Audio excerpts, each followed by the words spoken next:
Bene data bakundwa b'umwami Yesu Kristo, mwese abakurikira izi nyigisho tubahaye ikaze mu biganiro bya Saveur Divine. Ibi biganiro mu bitegurirwa n'abavugabutumwa bwiza batandukanye, akaba ari umuhamagaro ugendera ku ijambo ry'Imana byanditse mu gitabo cy'ubutumwa bwiza uko bwanditswe na Matayo ibice 24 umurongo wa 14. Kandi ubutumwa bwiza bw'ubwami buzigishwa mu isi yose ngo bube ubuhamya bwo guhamiriza amahanga yose, nibwo imperuka izahera ko ize. Ibi biganiro mubikurikira ku channel ya YouTube yitwa Saveur Divine. Tubifurije kugubwa neza. Imana Data ari nayo so ibaho umugisha. Noheri nziza nshuti mwese bavandimwe abakurikira iki kiganiro Saveur Divine, haba mu rurimi rw'igifaransa, haba mu rurimi rw'ikinyarwanda, mu cyongereza no mu giswahili ndetse n'ikirundi. Mwese tubifurije Noheri nziza aho muherereye mu bihugu bitandukanye. Ndizera yuko mwagize ibihe byiza. Ku munsi w'ejo twizihizaga umunsi wa Noheri. Icy'ingenzi si uko itariki ya 25 yaba yarangiye tukaba turi kuwa mbere, oya. Reka mbabwire ngo icy'ingenzi nuko twibuka ivuka ry'umwana Yesu wigize umuntu, akaza akabyarwa n'umwari Mariya, akavukira muri iyi si yicishije bugufi cyane, akaza akabaho ubuzima butagira inenge, ubuzima bwaranzwe no kutagira icyaha, ubuzima bwabaye icyitegererezo kuri bose bamumenye. Nuko Yesu Kristo uwo nguwo yarapfuye, arahambwa, arazuka. Uyu munsi yicaye iburyo bw'Imana Data wa twese, ariko dufite isezerano yuko azagaruka kutujyana. Imana ishimwe. Rero muri iyi minsi myiza yo kwibuka ivuka rya Yesu, ndagira ngo dusangire bimwe mu bintu by'ingenzi tutagomba kwibagirwa. Impamvu tugomba kubizirikana nuko iyi si turimo igenda izana ibintu byinshi byo kuba byaturangaza. Hari ibintu bishobora kurangaza umukristo akaba yakwitiranya ivuka rya Yesu, akayiryitiranya, akaba yarivanga n'ibindi bintu bidafite aho bihuriye n'uwo mwana wavutse. Iki gihugu ntuyemo, Ububiligi, njya mbibona kenshi cyane, usanga abantu umunsi mukuru wa Noheri kuri bo igisobanuro bawuha nta hantu gihuriye n'igisobanuro tubona muri Bibiliya. Ivuka rya Yesu barishyize ku ruhande, hanyuma bifatira ibindi bibanezeza ariko bidafite aho bihuriye no kuba Yesu yaraje mu isi kugira ngo acungure umwana w'umuntu. Niyo mpamvu rero ni byiza yuko duhora twibukiranya ibintu by'ingenzi tugomba gutekerezaho mu minsi nk'iyi ngiyi yo kwibuka Noheri. Reka rero turebere hamwe iby'ingenzi tugomba kuzirikana ku munsi nk'uyu nguyu mwiza wa Noheri. Icya mbere turakibona muri Yohana igice cya mbere, turasoma imirongo 2 ibanza. Umutwe w'amagambo uravuga ngo Yesu Kristo ari we jambo ry'Imana ahinduka umuntu. Mbere na mbere hariho jambo.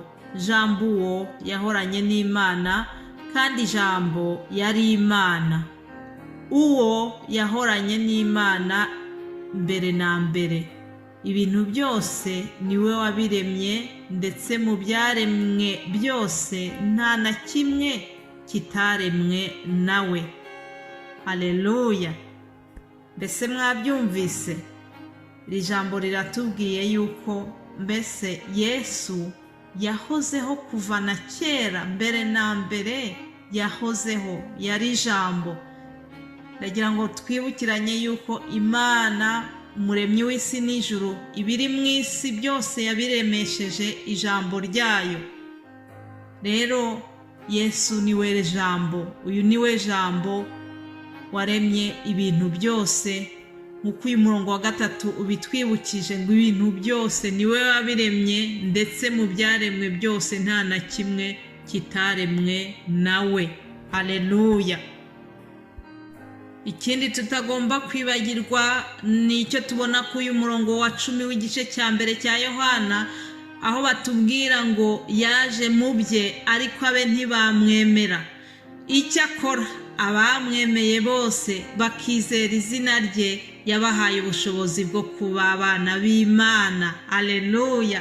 Mbese wowe unkurikira uyu mwanya, waba warabaye umwana w'Imana? Mbese waba waramwemeye? Icyama uyu munsi ugasobanukirwa yuko ugomba gushakisha kuba umwana w'Imana. Niba utari waba umwana w'Imana, ndabikwifuriza. Ndagira ngo iyi minsi mikuru izasige iguhinduriye amateka, izasige iguhaye iyindi titre nziza yo kwitwa umwana w'Imana. Haleluya.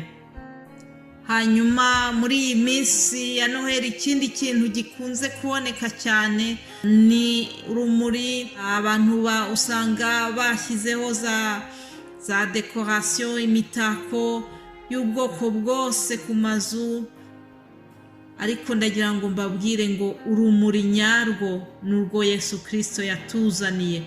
Umucyo w'isi ni Yesu Kristo, niwe kandi wiyise umucyo w'isi. Arabyivugira muri Yohana nanone igice cya 8 kuri 12.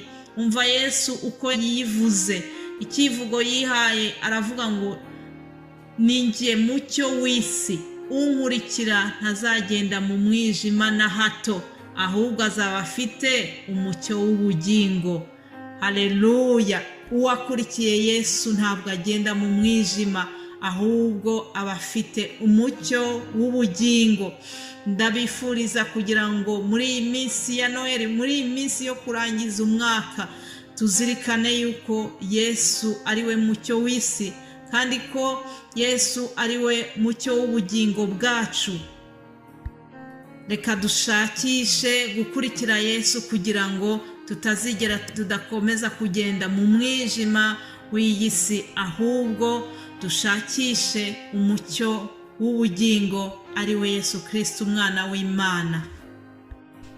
Dukeneye Yesu kugira ngo atumurikire, dukeneye urumuri nyarwo dukura mu ijambo ry'Imana, urumuri dukura mu magambo twumva buri munsi abatwigisha, abakozi b'Imana banyuranye. Aya magambo y'Imana arimo urumuri rutumurikira muri iyi nzira twiyemeje ijya mu ijuru.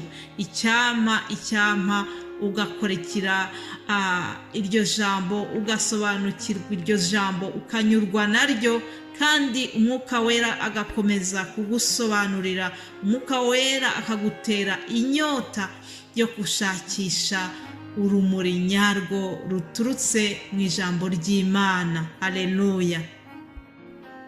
Hanyuma hari ijambo nifuza kurangirizaho, ni ijambo umwami Yesu Kristo yabwiye abigishwa be. Arababwira ngo muri umucyo w'isi, umudugudu wubatswe ku mpinga y'umusozi ntubasha kwihisha. Nta bakongeza itabaza ngo baritwikirize intonga, ahubwo barishyira mu gitereko cyaryo, rikamurikira abari mu nzu bose. Aba ariko umucyo wanyu ubonekera imbere y'abantu, kugira ngo babone imirimo yanyu myiza, bahereko bahimbaza So wo mu ijuru. Haleluya. Ngicyo icyo Yesu adusaba muri iyi minsi mikuru. Ndakwinginga kugira ngo wumvire rino jambo ritujeho. Yesu arongera aratwibukije ngo ni twebwe mucyo w'isi. Haleluya. Ngo nta bakongeza itabaza ngo baritwikirize intonga, ahubwo barishyira ku gitereko cyaryo, rikamurikira abari mu nzu bose.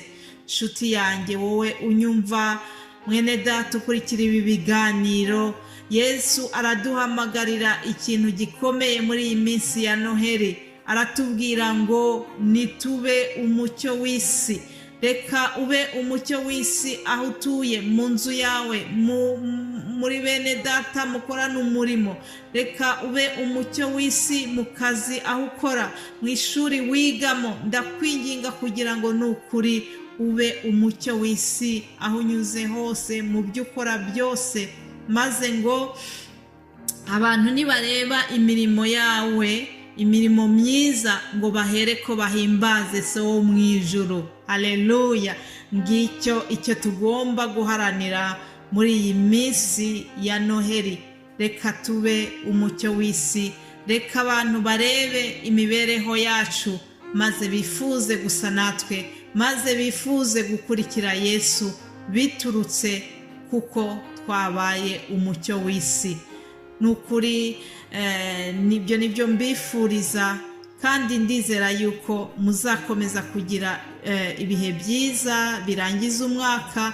Ndabifuriza kuzarangiza umwaka neza, bifurije umugisha w'Imana, umugisha ushingiye kuri aya magambo tubona mu Kubara igice cya 6 umurongo wa 24 aravuga ngo Uwiteka aguhe umugisha, akurinde. Uwiteka akumurikishirize mu maso he, akugirire neza. Uwiteka akurebe neza, aguhe amahoro.